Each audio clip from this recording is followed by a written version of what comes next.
Il y a un moment spécifique que Carl Jung a observé à maintes reprises chez ses patients. Le moment précis où une personne devient complètement immune à la manipulation narcissique, pas résistante, pas sur la défensive, immune. Et ce qu'il a découvert va à l'encontre de tout ce que vous avez probablement entendu sur la façon de se protéger des personnes narcissiques, parce que la plupart des techniques que vous connaissez vous apprennent à identifier la manipulation, à établir des limites, à dire non, et tout cela est important. Mais Jung a découvert quelque chose de plus profond. Il a découvert que pendant que vous essayez de vous défendre contre la manipulation, vous avez déjà perdu, parce que la défense présuppose une attaque, la résistance présuppose une force contraire. Et pendant que vous êtes engagé dans cette dynamique, la personne narcissique a déjà ce qu'elle veut. Votre attention, votre énergie, votre temps émotionnel. Alors Jung a développé quelque chose de différent, quelque chose qu'il a appelé l'immunité psychologique. Et la différence est celle-ci. Une personne qui se défend peut encore être attaquée. Une personne immune ne peut même pas être touchée. Si vous vous êtes déjà surpris à penser « Pourquoi est-ce que je tombe toujours dans les mêmes manipulations? Pourquoi est-ce que je ne réalise qu'après que c'est arrivé? Pourquoi, même en sachant que cette personne est narcissique, je me laisse encore affecter ?» Alors, vous devez comprendre la technique que Jung enseignait. Parce qu'il ne s'agit pas d'être plus fort, il s'agit de devenir inatteignable. Et tout commence avec un concept que Jung a appelé le soi véritable versus la persona adaptée. Parce que voici ce que Jung a découvert. Les personnes narcissiques ne vous manipulent pas. Elles manipulent la version de vous qui est déconnectée de votre centre. Laissez-moi vous expliquer. Chaque fois qu'une personne narcissique réussit à vous manipuler, il y a un schéma. Et le schéma ne concerne pas ce qu'elle a fait. Il concerne l'endroit où vous étiez, psychologiquement.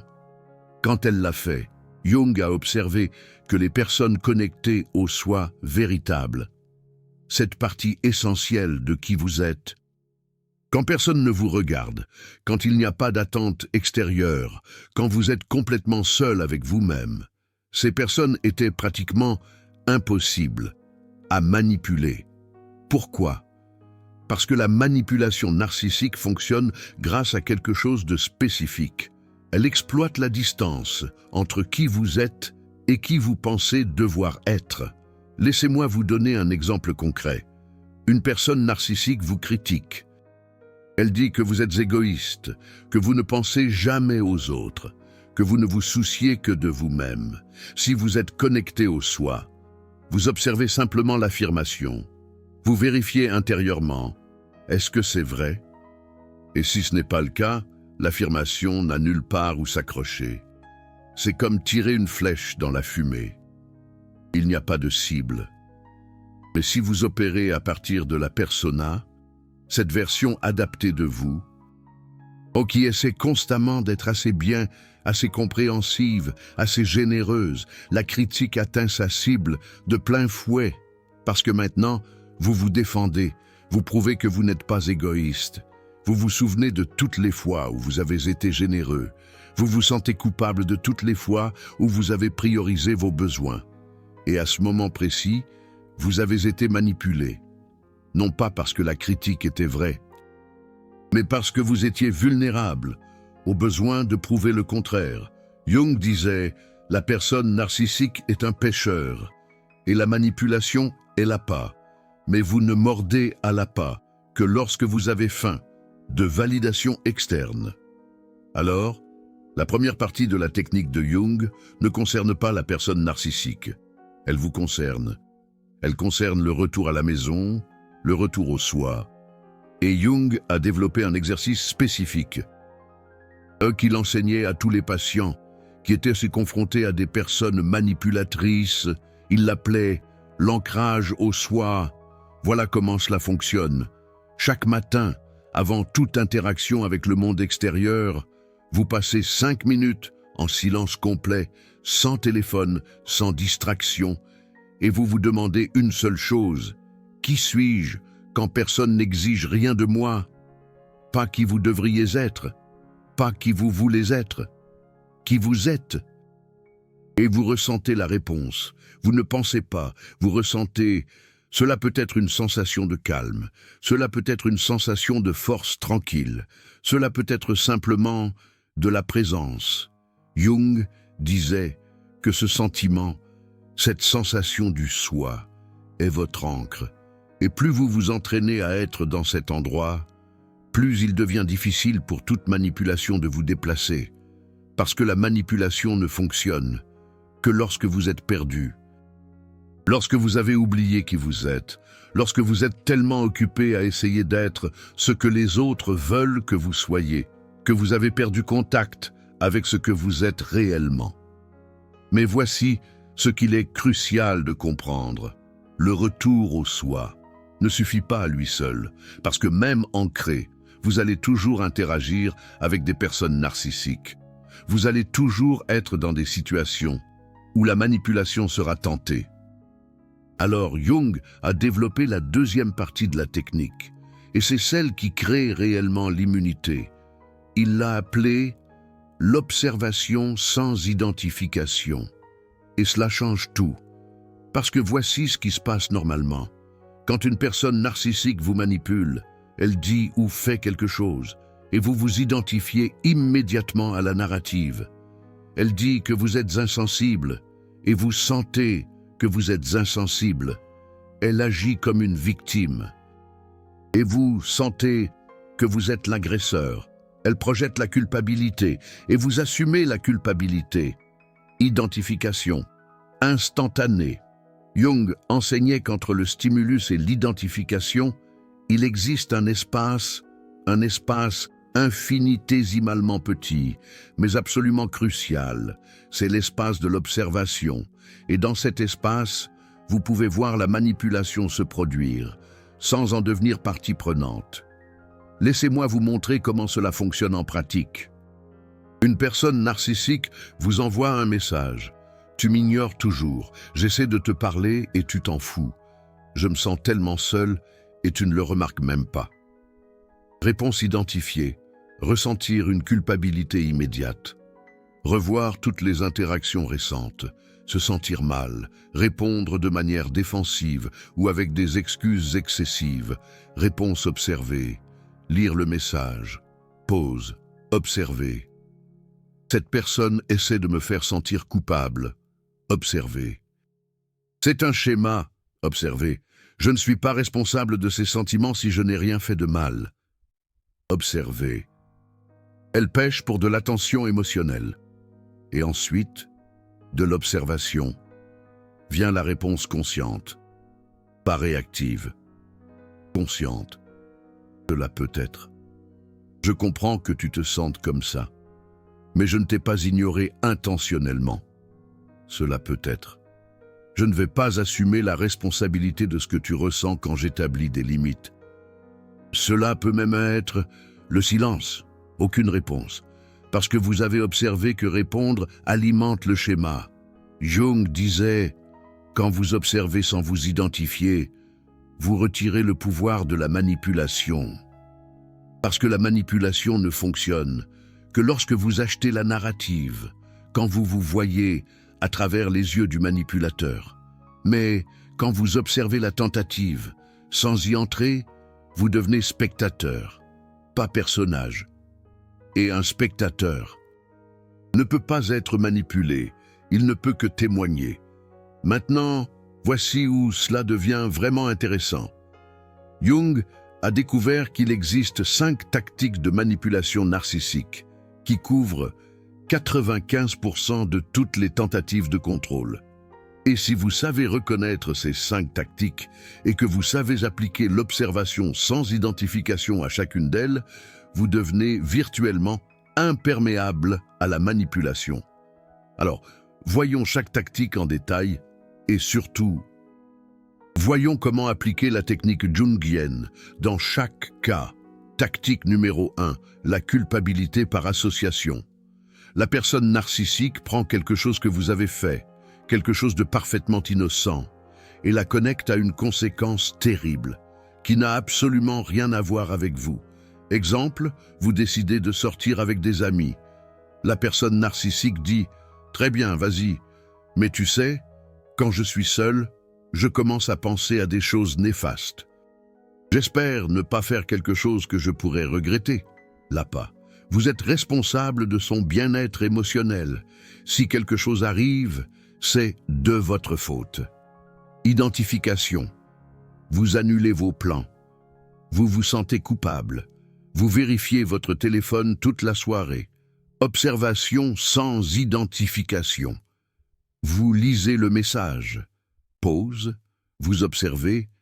Il essaie de me faire sentir responsable de ce choix. Vous observez, c'est de la manipulation. Vous observez, je ne suis pas le gardien de sa santé mentale. Réponse consciente, je suis sûr que tu vas prendre soin de toi pendant mon absence. Si tu as des pensées inquiétantes, s'il te plaît, contacte un professionnel. Et vous y allez, parce que vous avez observé la manipulation sans y succomber. Carl Jung disait, la personne narcissique compte sur vous pour assumer une responsabilité qui n'est pas la vôtre. L'observation vous permet de rendre cette responsabilité.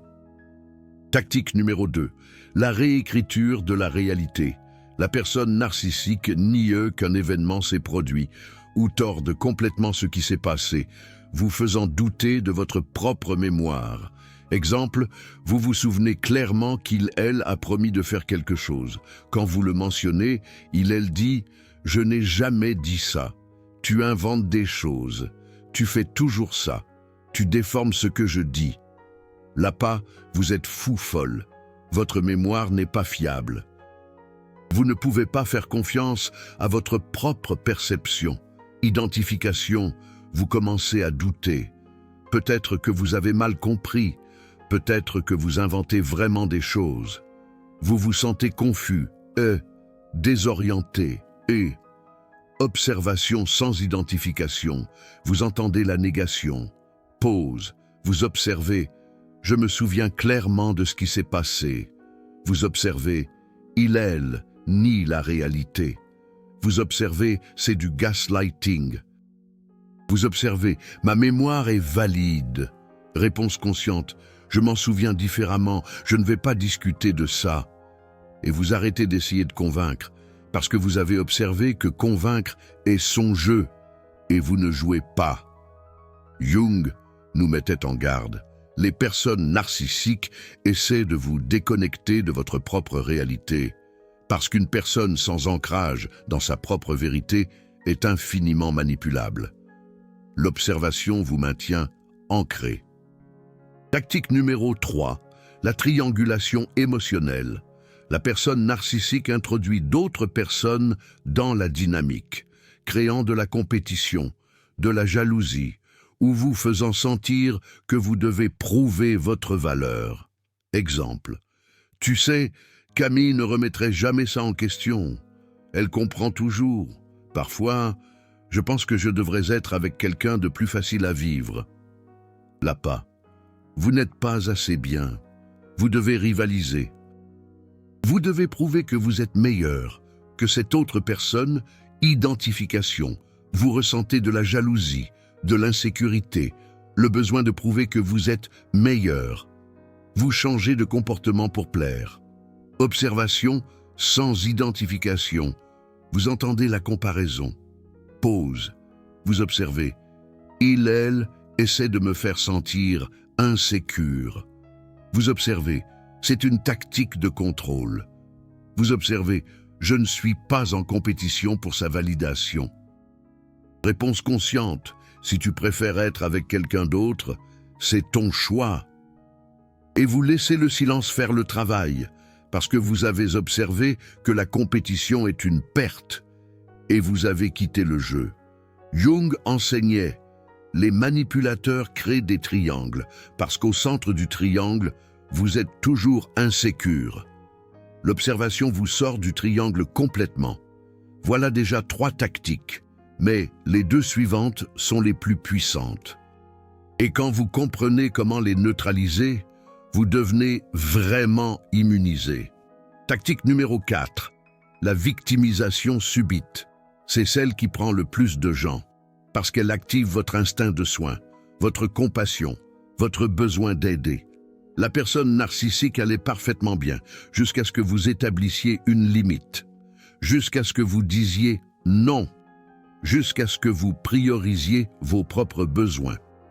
Et soudain, catastrophe émotionnelle. Exemple, vous dites que vous avez besoin d'un moment seul. Réponse, tout s'effondre, je ne sais pas si je peux continuer. Je me sens tellement perdu, tu es la seule personne qui peut me comprendre maintenant. L'appât, abandonnez vos besoins. Je suis en crise et c'est plus important. Si tu me laisses maintenant, tu es cruel. Identification, panique, culpabilité. Vous annulez vos plans. Vous revenez en courant. Vous placez ces besoins au-dessus des vôtres. Encore une fois, observation sans identification. Vous lisez le message. Pause. Vous observez, ceci est arrivé exactement quand j'ai établi une limite. Vous observez, c'est un schéma, pas une urgence réelle. Vous observez, je peux avoir de la compassion sans me sacrifier. Réponse consciente, je sens que tu traverses quelque chose de difficile, mais j'ai toujours besoin de mon temps. Si c'est une urgence réelle, s'il te plaît, cherche de l'aide professionnelle immédiatement et vous maintenez votre limite, parce que vous avez observé que crise subite après une limite n'est pas une coïncidence, c'est de la manipulation. Jung disait, la personne narcissique utilise votre bonté contre vous. Elle compte sur le fait que vous allez prioriser sa souffrance à votre bien-être.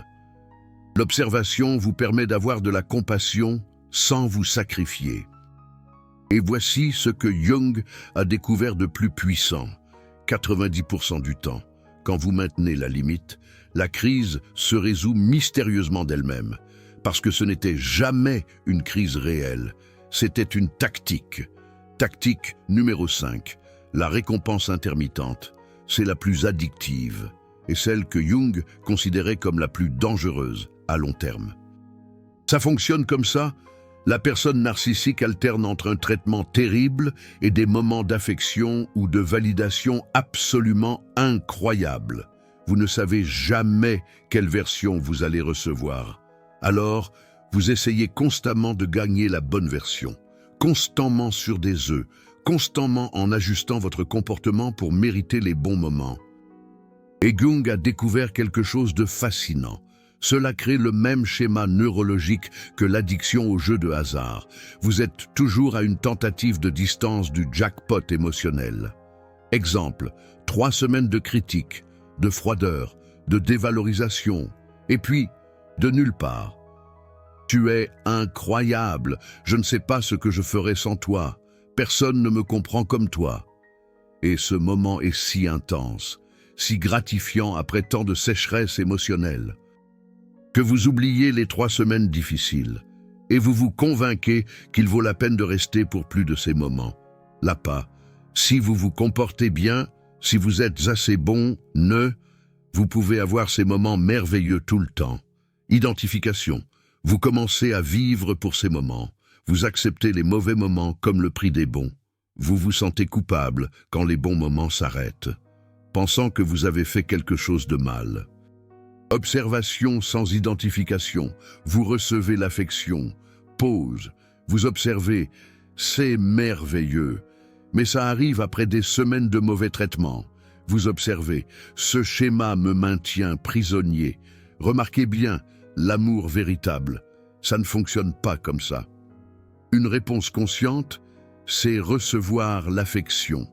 Mais sans laisser cette affection effacer les schémas toxiques, vous gardez une vision d'ensemble, pas seulement celle de l'instant présent. Et Jung enseignait un exercice crucial pour briser ces schémas. Tenir un journal émotionnel. Chaque jour, vous notez « Comment je me suis senti aujourd'hui dans cette relation ?» Vert, pour bien, jaune, pour neutre, rouge, pour mal. À la fin du mois, vous analysez la tendance. Et si c'est majoritairement rouge avec quelques verts intenses éparpillés, vous êtes piégé dans une récompense intermittente. Et l'observation vous libère, parce que vous voyez le schéma complet, pas seulement les moments magiques. Jung disait, la personne narcissique veut que vous viviez dans son instant présent à elle, et pas dans une vision à long terme. L'observation vous donne de la perspective, et la perspective détruit l'illusion. Alors maintenant, vous connaissez les 5 tactiques, et vous savez comment appliquer l'observation sans identification à chacune d'elles. Mais Jung allait plus loin. Il ne voulait pas seulement que ses patients survivent aux personnes narcissiques. Il voulait qu'ils deviennent psychologiquement inébranlables. Alors, il a développé ce qu'il appelait les 3 piliers de la forteresse psychologique. Pilier numéro 1, une vérité intérieure inébranlable. Vous savez qui vous êtes. Pas qui vous devriez être, qui vous êtes. Et cette vérité n'est pas négociable. Elle ne change pas en fonction de qui est dans la pièce. Elle ne s'adapte pas pour plaire. Elle ne se contorsionne pas pour être acceptée. Jung enseignait « Écrivez 5 vérités sur vous que personne ne peut changer. Pas des qualités que vous aspirez à avoir. Des vérités factuelles sur votre essence. Exemple, je valorise l'honnêteté. J'ai besoin de temps seul pour me ressourcer. Je ne fonctionne pas bien sous pression émotionnelle. J'ai le droit à mes propres sentiments. Je ne suis pas responsable des émotions des autres. Et chaque fois que vous vous sentez perdu, vous revenez à ces 5 vérités. Elles sont votre ancre. Pilier numéro 2. Une autonomie émotionnelle complète. Vous ne dépendez de personne pour valider votre expérience. Vous n'avez pas besoin que les autres soient d'accord avec vos sentiments pour qu'ils soient valides. Jung disait « Tant que vous aurez besoin d'une approbation extérieure pour vous sentir réel, vous serez manipulable. » Alors, l'exercice. Quand quelque chose vous dérange, avant de chercher la validation à l'extérieur, vous vous validez vous-même. Vous ressentez de la colère? La colère est valide parce que vous la ressentez. Vous n'avez pas besoin de témoins. Vous vous sentez blessé? La blessure est réelle parce que vous la vivez.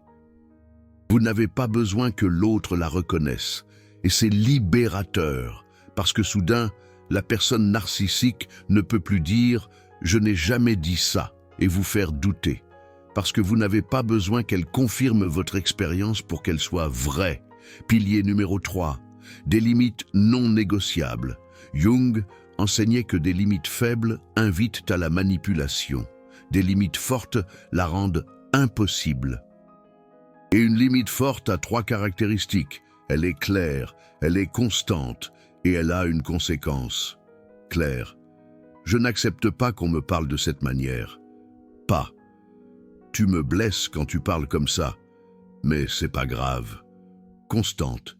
Chaque fois que ça arrive, même réponse. Pas.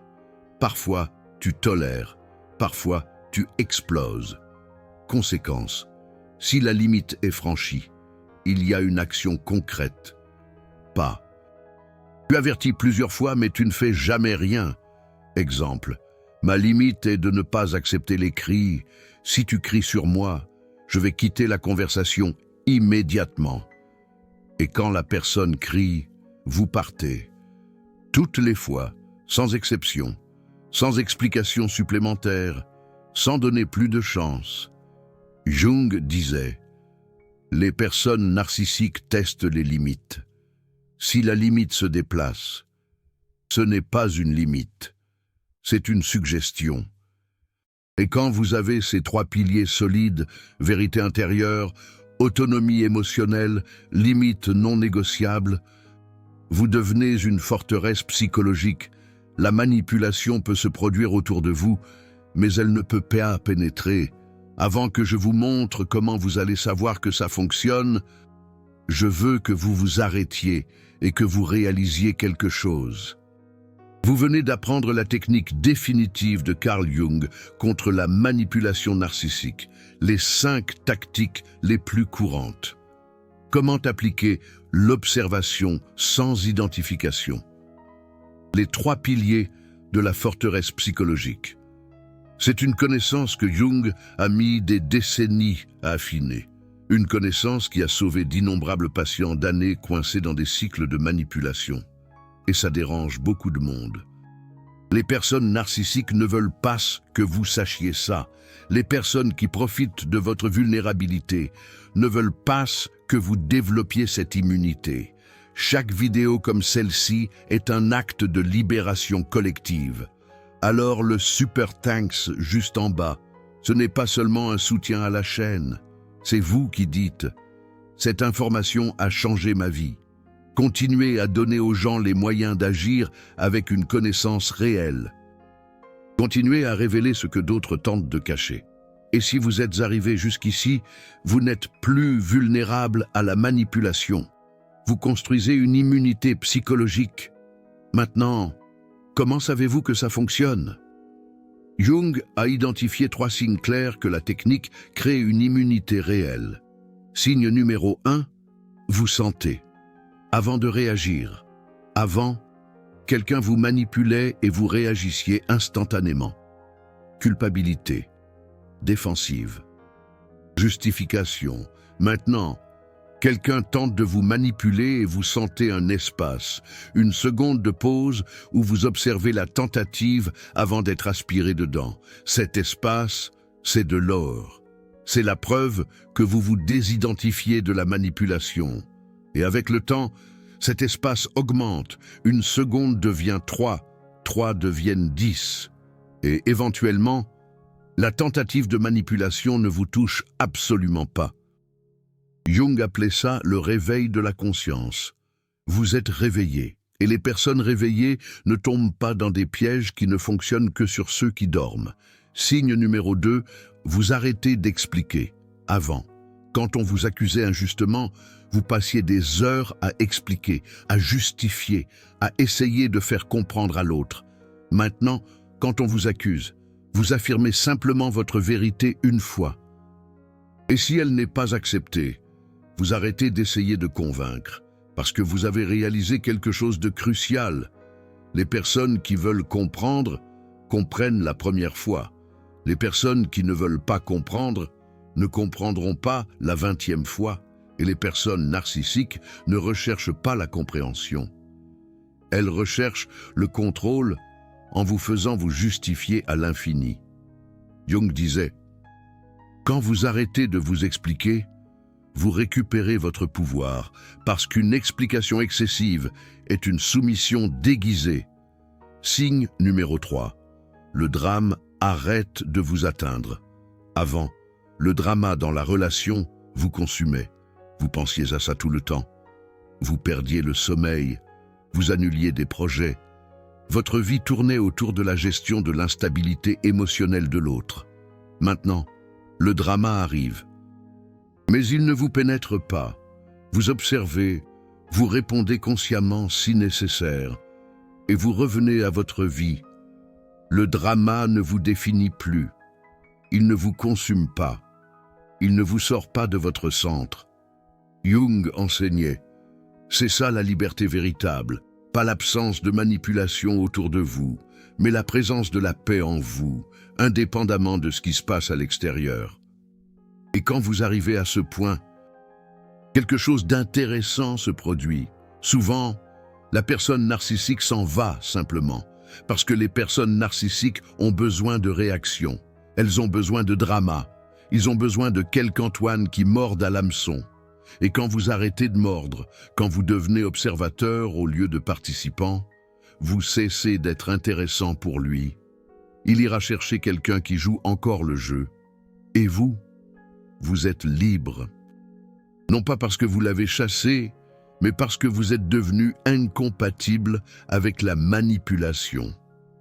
Carl Jung avait une phrase puissante à ce sujet. Je ne peux pas être attaqué là où je ne suis pas. Et quand vous êtes ancré dans le soi, quand vous observez sans identifier, quand vous construisez une forteresse psychologique, vous n'êtes tout simplement plus à l'endroit où la manipulation se produit. Vous êtes sur un autre plan psychologique complètement. Et de cet endroit, la manipulation n'est plus qu'un bruit de fond.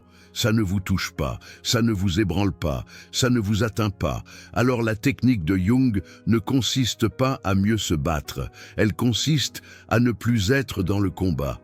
Il ne s'agit pas de gagner la partie, il s'agit de quitter le plateau de jeu complètement.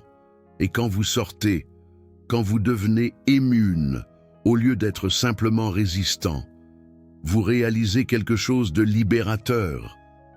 La personne narcissique n'a jamais eu de pouvoir réel sur vous.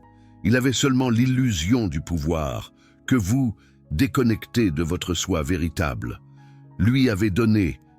Et au moment où vous rentrez chez vous, où vous revenez à qui vous êtes vraiment, l'illusion disparaît. Alors maintenant, je veux savoir, parmi ces 5 tactiques, laquelle avez-vous reconnue? La culpabilité par association, la réécriture de la réalité, la triangulation, la victimisation soudaine ou la récompense intermittente. Commentez le numéro 1, 2, 3, 4 ou 5. Ou si vous avez reconnu les 5, commentez toutes. Parce que quand vous nommez la tactique, vous lui retirez son pouvoir. Et quand vous partagez, vous aidez quelqu'un d'autre à nommer aussi. Vous n'êtes pas seul là-dedans. Et votre conscience est maintenant votre protection permanente.